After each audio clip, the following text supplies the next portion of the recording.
And then Harris Perk, which is now owned entirely by the Antinori family. So very famous family in Chile. As a matter of fact, they're more famous for their horse escapades. They're breeding thoroughbreds for over 100 years. But the Antinoris partnered with them and then eventually bought them out and making some outstanding wines under this label. I remember the first wines released under Harris Perk with Antinori's collaboration, and they were barely drinkable. This was 15 years ago when I worked for a public national, the company that was selling these wines. Today, a lot of advances in viticulture. They've recognized Carmenere as a different varietal other than Merlot, which, you know, they look very different. A lot of people say, oh, they look almost identical. Well, no, they really don't. And the first guy that knew something about wine that came to Chile said, sorry, this isn't Merlot, it's Carmenere. You can actually taste the difference in the berries. I was in Washington State. We tasted Carmenere on the vine, and it has that peppery note that you get from Carmenere, which is really unique in that varietal. So anyways, we had a great lineup of wines. The Harris Perk Salvia Blanc to start out. This is all estate bottle juice, and for $11? Are you kidding me? You cannot beat the value coming out of Chile and Argentina today. When you look at the Sauvignon Blancs, I mean, the Chardonnay is usually not nearly as good, but I shouldn't say that because this Carmen Chardonnay Grand Reserve was excellent, $11 and change also.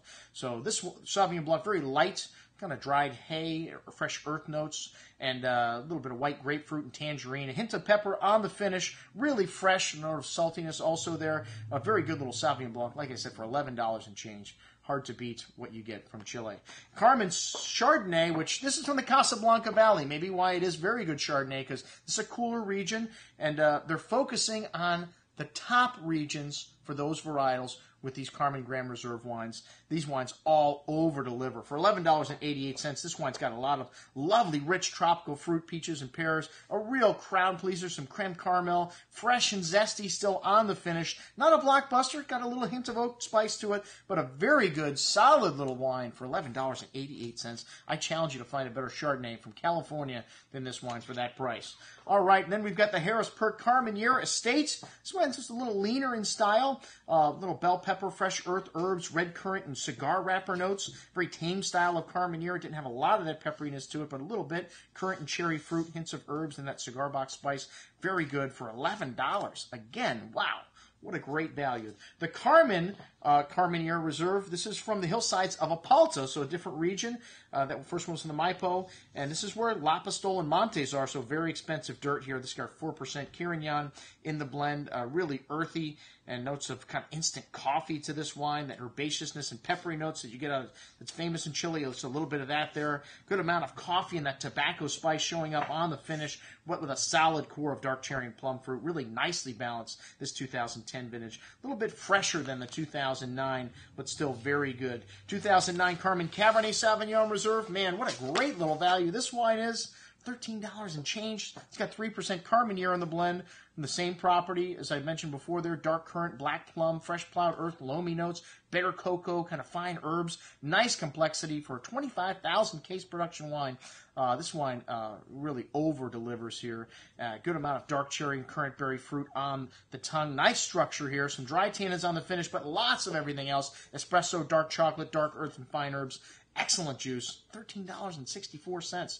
All right, the Petite Sirah. This wine's a little monster. This has been a real favorite here. Dark blueberry and blackberry fruit on the nose, violet floral notes, some sweet soy, bitter cocoa, dark earth. Really nice complexity and espresso-like notes there. And this wine's got really dark fruit on the palate. A nice savory edge to this 2010 vintage. Some dark spices, earth, dark mocha notes on the finish. Really nice length. A bit leaner than the 2009. But after a day in the glass, this 2010 opened up very nicely. Very good stuff at $13.64. All right, the Harris Perk Cabernet Carmenere up next from the Maipo. Dark currant and plum fruit, hints of cigar box spice, fine herbs. Very stylish and elegant. Kind of a Chilean Bordeaux blend here. Really nice mix of peppery tobacco spice and that wonderful berry fruit and savory finish with fine tannins. Very good stuff. And then the Harris Perk Albus. This is a selection of the best fruits.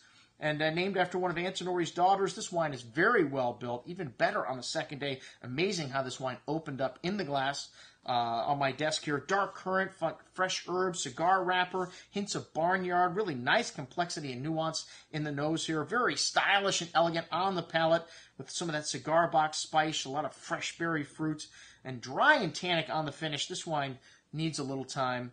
But like I said, on the second day, even better, more and more stuff coming out of this. This wine needs 5 to 10 years in your cellar. Most excellent juice. That's what we had to drink at our Chilean tasting with Carmen in Harrisburg at Cafe Maxx. I'm your host, Andrew Lampasoni, signing off for the Wine Watch, saying remember, always drink the good stuff first.